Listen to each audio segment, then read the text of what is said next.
नमस्ते। हमारे YouTube channel मंथन हिंदी में आपका स्वागत है।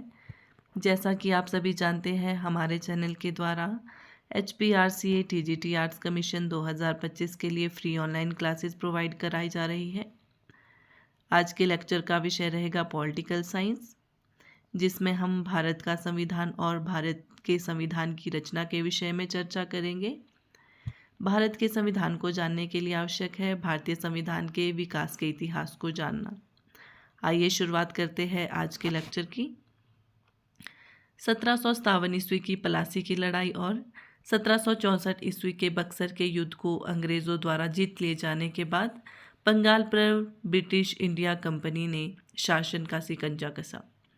इसी शासन को अपने अनुकूल बनाए रखने के लिए अंग्रेज़ों ने समय समय पर कई एक्ट पारित किए जो भारतीय संविधान के विकास की सीढ़ियाँ बनी।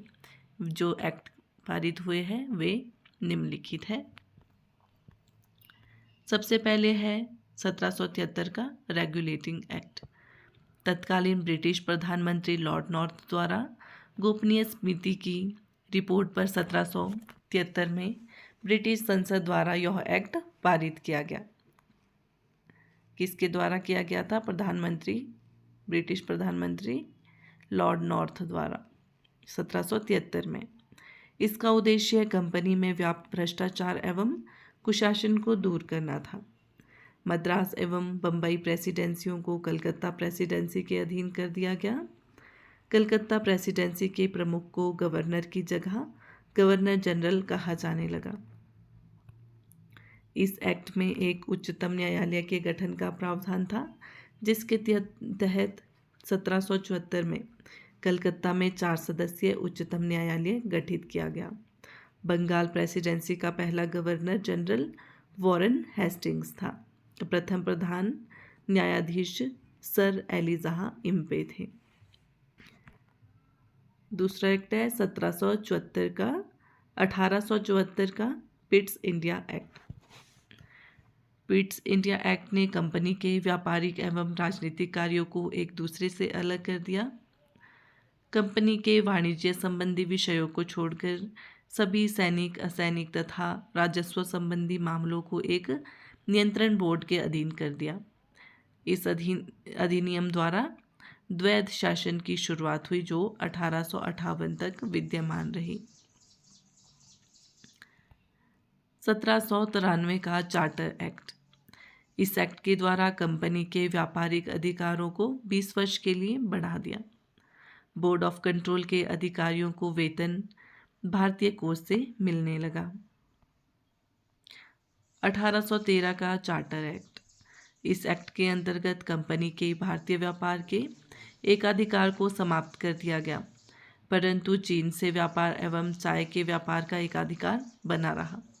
इस एक्ट के तहत 1 लाख प्रतिवर्ष विद्वान भारतीयों के प्रोत्साहन तथा साहित्य के सुधार तथा पुनरुत्थान के लिए रखा गया। ईस्ट इंडिया कंपनी को अगले 20 वर्षों के लिए भारतीय प्रदेशों तथा राजस्व पर नियंत्रण का अधिकार प्रदान किया गया। 1833 का चार्टर एक्ट। भारत में अंग्रेजी शासन के दौरान संविधान निर्माण के प्रथम धुंधले संकेत इस एक्ट में मिलते हैं। इस एक्ट से कंपनी के व्यापारिक एकाधिकार को समाप्त कर दिया गया। इस एक्ट के द्वारा भारतीय प्रशासन का केंद्रीयकरण किया गया। बंगाल का गवर्नर अब भारत का गवर्नर जनरल बना दिया गया। भारत के पहले governor general Lord William Bentinck बने। कौन बने भारत के पहले governor general? Lord William Bentinck. विधायी कार्य के लिए परिषद का विस्तार किया गया, जिसमें पहले 3 सदस्यों के अतिरिक्त एक विधि सदस्य जोड़ दिया गया। इस एक्ट के द्वारा गवर्नर जनरल की सरकार भारत सरकार तथा उसकी परिषद भारत परिषद कहलाने लगी। भारतीय कानूनों को लिपिबद्ध तथा सुधारने के उद्देश्य से एक विधि आयोग का गठन किया गया। 1853 का चार्टर एक्ट। 1853 का एक्ट अंतिम चार्टर एक्ट था। बंगाल के लिए लेफ्टिनेंट गवर्नर जनरल नियुक्त किया गया। विधायी परिषद एवं कार्यकारी परिषद को अलग किया गया। इसी एक्ट द्वारा सर्वप्रथम संपूर्ण भारत के लिए एक विधानमंडल की स्थापना की गई। भारतीय शासन अधिनियम 1858। 1857 का विद्रोह ईस्ट इंडिया कंपनी के लिए एक घातक झटका साबित हुआ। यह एक्ट 1858 का भारत के उत्तम प्रशासन के लिए एक्ट बना। इस अधिनियम द्वारा भारत के शासन को कंपनी के हाथों से निकालकर ब्रिटिश क्राउन को सौंप दिया। इस अधिनियम द्वारा 1874 के पिट्स इंडिया एक्ट द्वारा लागू द्वैध शासन प्रणाली को समाप्त कर दिया गया। भारत के राज्य सचिव का पद सृजित किया गया, जिसे 15 सदस्यों की परिषद के नाम से जाने लगा। भारत के गवर्नर जनरल को अब वायसराय की उपाधि मिली, जो क्राउन का सीधा प्रतिनिधि था।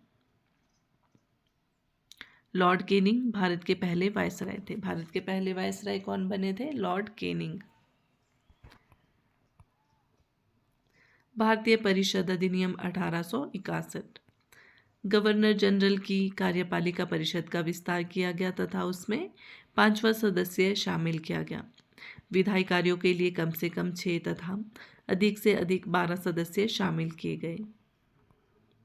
पहली बार भारत में प्रतिनिधि संस्थाओं और मंत्रिमंडल व्यवस्था की नींव पड़ी।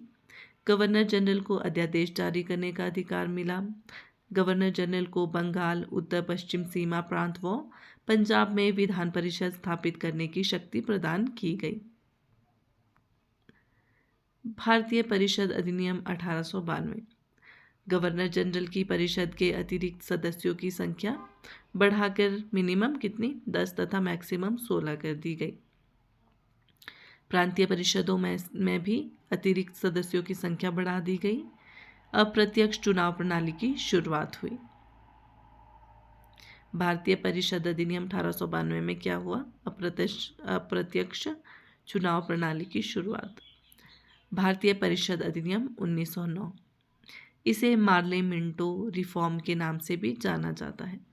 1909 के अधिनियम द्वारा भारतीयों को विधि निर्माण एवं प्रशासन दोनों में प्रतिनिधित्व प्रदान किया गया।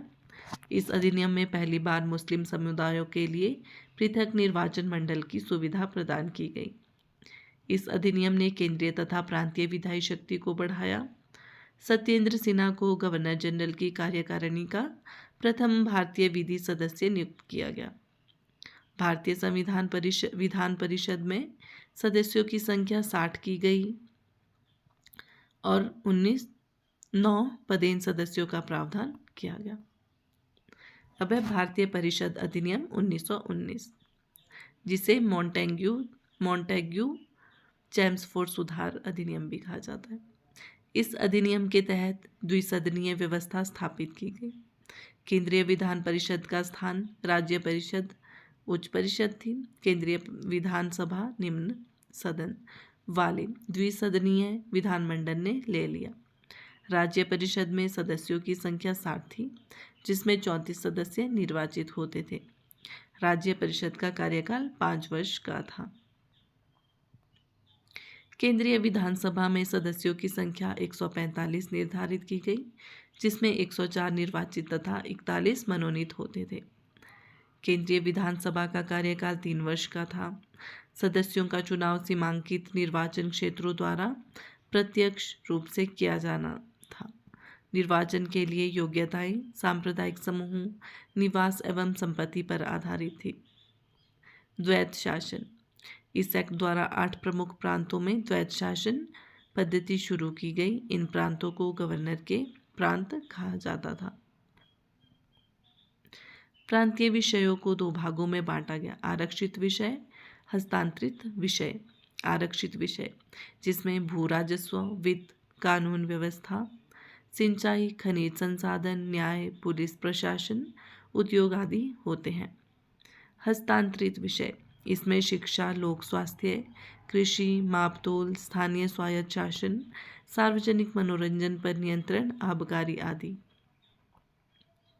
आरक्षित विषयों का प्रशासन गवर्नर अपने कार्यकारी परिषद द्वारा करता था। हस्तांतरित विषयों का प्रशासन निर्वाचित सदस्यों के द्वारा करता था। इसी अधिनियम के द्वारा पहली बार भारत में लोक सेवा आयोग का गठन हुआ। पहली बार लोक लेखा तथा वित्त समिति का गठन हुआ। भाषाई आधार पर राज्यों के पुनर्गठन की सिफारिश मॉन्टफोर्ड रिपोर्ट 1918 द्वारा की गई। अब है भारत शासन अधिनियम 1935। यह अधिनियम आपके संविधान के निर्माण में बहुत महत्वपूर्ण है। इस अधिनियम की सबसे उल्लेखनीय विशेषता यह थी कि ब्रिटिश प्रांतों तथा संघ में शामिल होने के लिए तैयार भारतीय रियासतों का अखिल भारतीय संघ बनाने का प्रावधान रखा गया। प्रांतों में द्वैत शासन व्यवस्था को समाप्त कर प्रांतों में पूर्ण उत्तरदायी सरकार बनाई गई। संघीय न्यायालय की व्यवस्था की गई, जिसके विरुद्ध अपील प्रिवी काउंसिल लंदन में की जा सकती थी। इस अधिनियम के तहत बर्मा, जो अब म्यांमार के नाम से जाना जाता है, को भारत से अलग कर दिया गया। उड़ीसा तथा सिंध को 2 नए प्रांत बनाए गए। सांप्रदायिक निर्वाचन पद्धति का और अधिक विस्तार किया गया। प्रधानमंत्री, प्रीमियर तथा मंत्री, मिनिस्टर जैसे शब्दों का प्रयोग पहली बार किया गया। भारत स्वतंत्रता अधिनियम 1947। माउंटबेटन योजना के आधार पर ब्रिटिश संसद ने भारतीय स्वतंत्रता विधेयक 18 जुलाई 1947 को पारित किया। इस योजना को 3 जून 1947 को प्रस्तुत किया गया था। इस अधिनियम में 2 डोमिनियन पाकिस्तान एवं भारत की स्थापना के लिए 14 व 15 अगस्त 1947 की तारीख निर्धारित की गई। बंगाल एवं पंजाब में 2-2 प्रांत बनाए जाने का प्रावधान किया गया। पूर्वी बंगाल, सिंध एवं असम का सिलहट जिला पाकिस्तान में शामिल होना था। 15 अगस्त 1947 को ब्रिटिश क्राउन का भारत पर आधिपत्य अधिकार समाप्त हो जाएगा। दोनों देशों के लिए अलग अलग गवर्नर जनरल होगा, जिसकी नियुक्ति महामहिम द्वारा की जाएगी। दोनों राज्यों को अपने लिए पृथक संविधान सभा के गठन का अधिकार दिया गया। दोनों राज्यों की सीमा के निर्धारण के लिए सर रैडक्लिफ की अध्यक्षता में सीमा आयोग का गठन किया गया था। इसलिए जो भारत और पाकिस्तान के बीच की सीमा रेखा है उसे क्या कहा जाता है?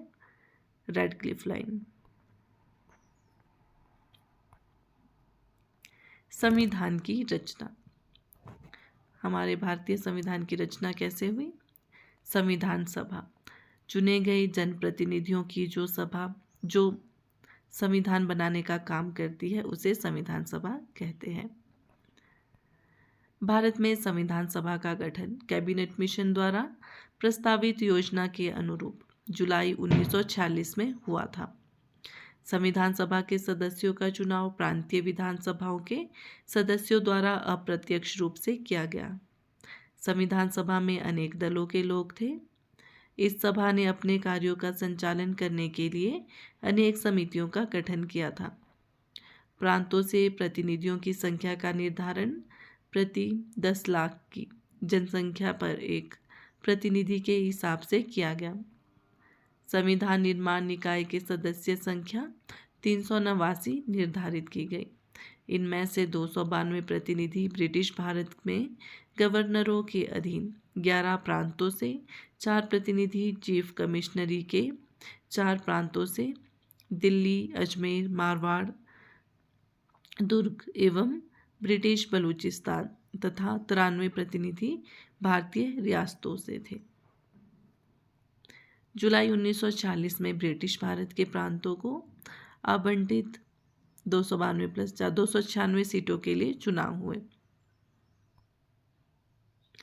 कांग्रेस के 208, मुस्लिम लीग के 73, यूनियनिस्ट के 1, यूनियनिस्ट मुस्लिम 1, यूनियनिस्ट अनुसूचित जातियां 1, कृषक प्रजा 1, अनुसूचित जाति परिसंघ 1, सिख गैर कांग्रेसी 1, कम्युनिस्ट 1, स्वतंत्र 8। कुल कितने हुए? 296।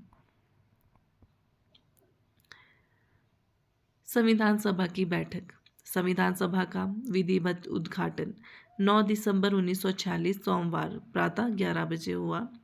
9 दिसंबर 1946 को सच्चिदानंद सिन्हा को अस्थायी अध्यक्ष बनाया गया। किसे बनाया गया था अस्थायी अध्यक्ष संविधान सभा का? सच्चिदानंद सिन्हा को 9 दिसंबर 1946 को। संविधान सभा की प्रथम बैठक नई दिल्ली स्थित काउंसिल चैम्बर के पुस्तकालय भवन में हुई। अब इसे कॉन्स्टिट्यूशन कहा जाता है। 11 दिसंबर 1940 को डॉक्टर राजेंद्र प्रसाद को संविधान सभा का स्थायी अध्यक्ष निर्वाचित किया गया।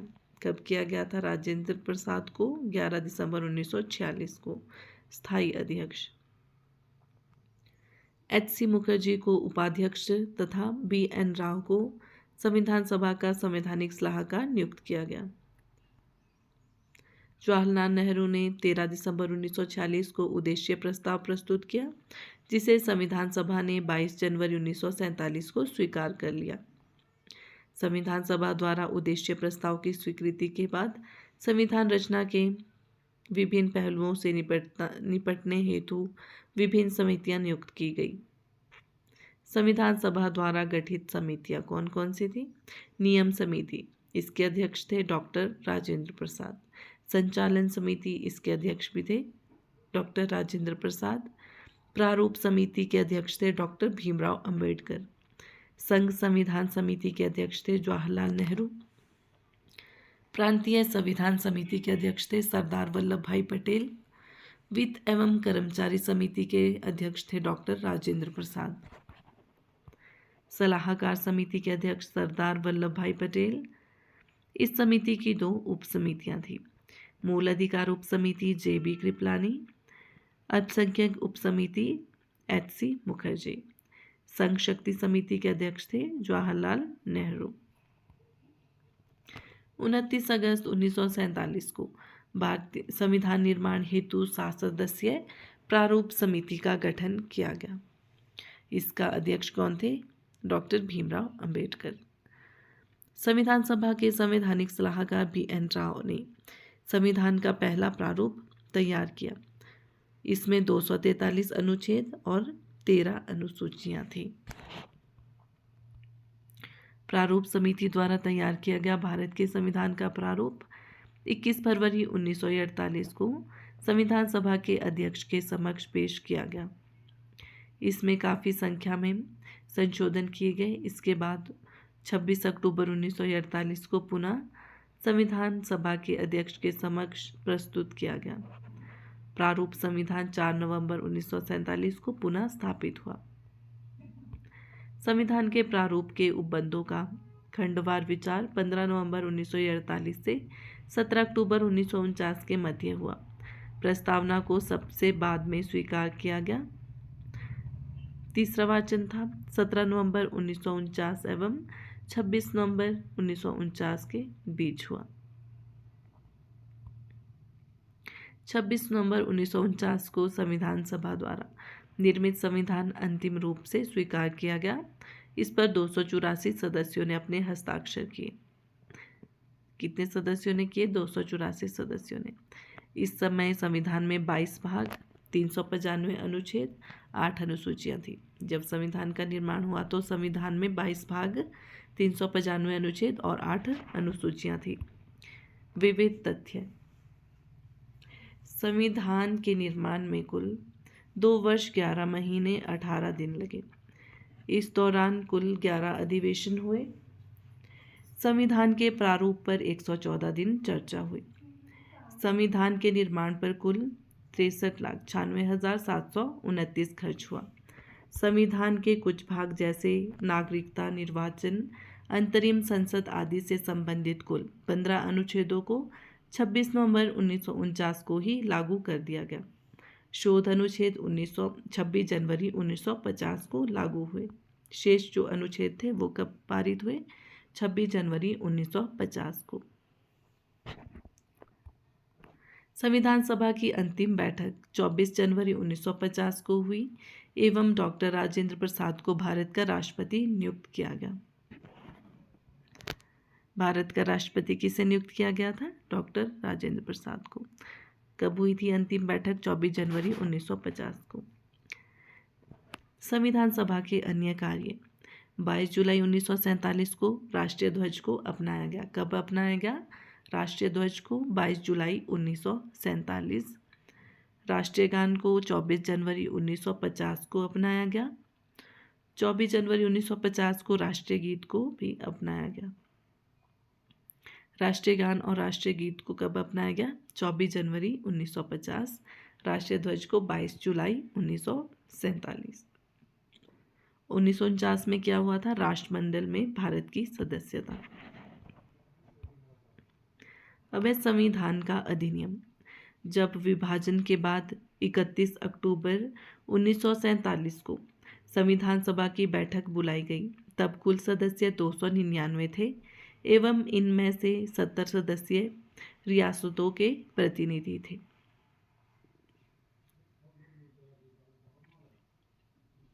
विभाजन के बाद 31 अक्टूबर 1947 को संविधान सभा की बैठक बुलाई गई थी। उसमें कितने सदस्य थे? 299 सदस्य थे और 70 सदस्य रियासतों के प्रतिनिधि थे। अंतरिम मंत्रिमंडल 2 सितंबर 1946। अंतरिम मतलब अस्थाई। कौन कौन मंत्री थे और कौन कौन से विभाग उनके पास थे?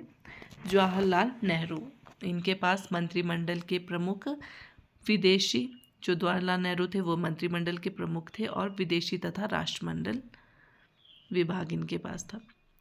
वल्लभ भाई पटेल के पास कौन से विभाग थे? गृह, सूचना एवं प्रसारक। बलदेव सिंह के पास थे रक्षा मंत्री थे ये। डॉक्टर जॉन मथाई उद्योग एवं आपूर्ति मंत्री थे। सी राजगोपालाचार्य शिक्षा मंत्री थे। CH बाबा खान तथा बंदरगाह मंत्री। डॉक्टर राजेंद्र प्रसाद खाद्य एवं कृषि मंत्री थे। आसफ अली रेलवे मंत्री थे। जगजीवन राम वित्त मंत्री, श्रय मंत्री थे। लियाकत अली वित्त मंत्री थे। अब्दुल रब निस्तार संचार मंत्री। जोगेंद्र नाथ मंडल विधि।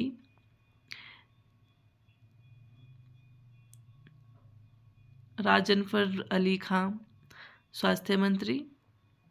I चंदूरीकर वाणिज्य मंत्री। अब है स्वतंत्र भारत का प्रथम मंत्रिमंडल।